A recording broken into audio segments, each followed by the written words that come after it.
Seyi Law reflects on sacrifices ahead of 20 years on stage celebration. Comedian Seyi Law has opened up about the unseen sacrifices that shaped his career as he prepares to celebrate 20 years on stage on the 5th of October 2025. It's been 20 years, and there have been a lot of sacrifices to get here. When success comes, you often forget the pain. Like they say, a day of joy erases years of sorrow, he shared. It's been 20 years, and there's been a lot of sacrifices to get to where I am today.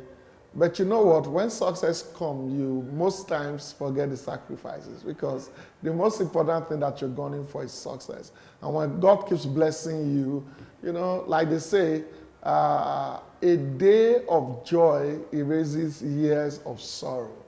Seyi Law recalled leaving his comfort zone in Orile to live with his aunt in Ebute Metta, alongside his friend Emeka Smith, in pursuit of opportunities. Together, they performed at campus events across universities, including Obafemi Awolowo University, Olabisi Onabanjo University, Unilag, and LASU. We didn't really have a place to sleep and couldn't afford hotels, so we stayed at the amphitheater, found places to bathe, and returned to sleep until we got the chance to rest elsewhere, he revealed. The comedian also revealed his commitment to uplifting younger talents inspired by veteran Ali Baba. I've had several comedians leave with me in Ikorodu. I've supported younger colleagues, even performing free shows or traveling to places like Kano just to encourage them, he said. He further noted that his international shows provided some artists, including Kizz and Adekunle Gold, their first visas. The comedian also explained how he chose to support younger talents inspired by Ali Baba. As he marks 2 decades on stage, Seyi Law's 20 years on stage is set for October 5th and will feature performances from Nasboi, Segun Johnson, Small Doctor, and many more, plus an after party to keep the vibes going. But then I think I could mention a few of them.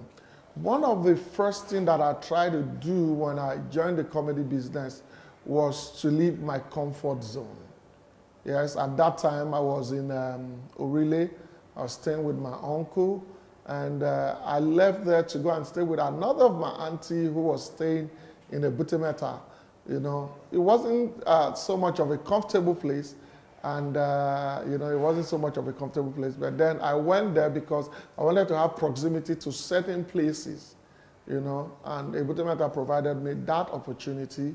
You know, and another thing was that as we were growing, I called Emeka Smith, who then was my friend, and I said we needed to make certain moves.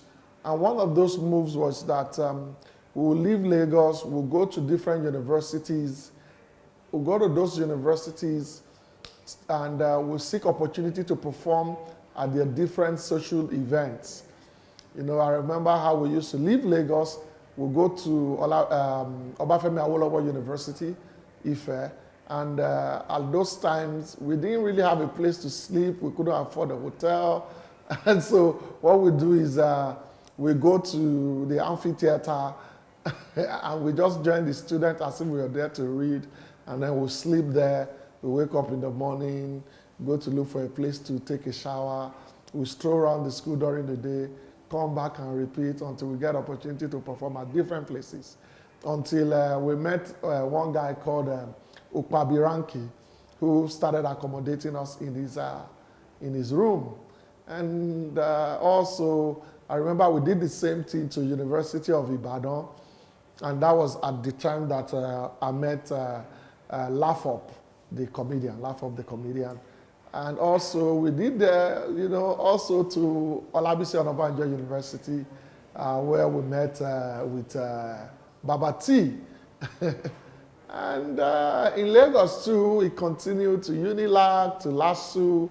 I remember at one particular time where I had gone to LASU to perform. I think it was a LASU Law dinner, and Nice came to perform, and I had to back up for Nice.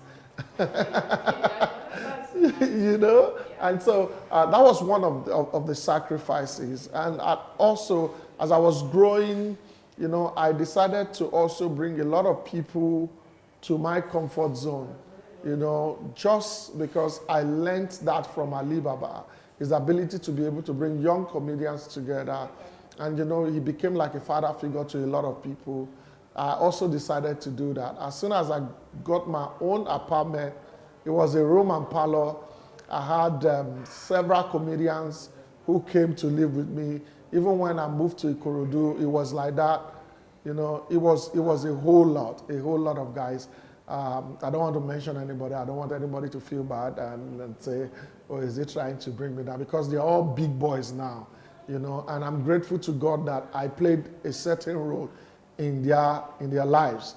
And, you know, some musicians also, my shows outside Nigeria became their avenue to get their first visas, you know. I look back and I think about it. I think for the musician, you know, it was probably my show that gave Kizz Daniel his first visa, Adekunle Gold, you know, the likes of Orile, who we always talk about it, you know, Ajele. And it's been God all through, you know, sacrifices your comfort, you know, for others to rise is something that is amazing. You know, and I'm grateful to God. Those sacrifices have paid off, and I'm happy. I can count the success.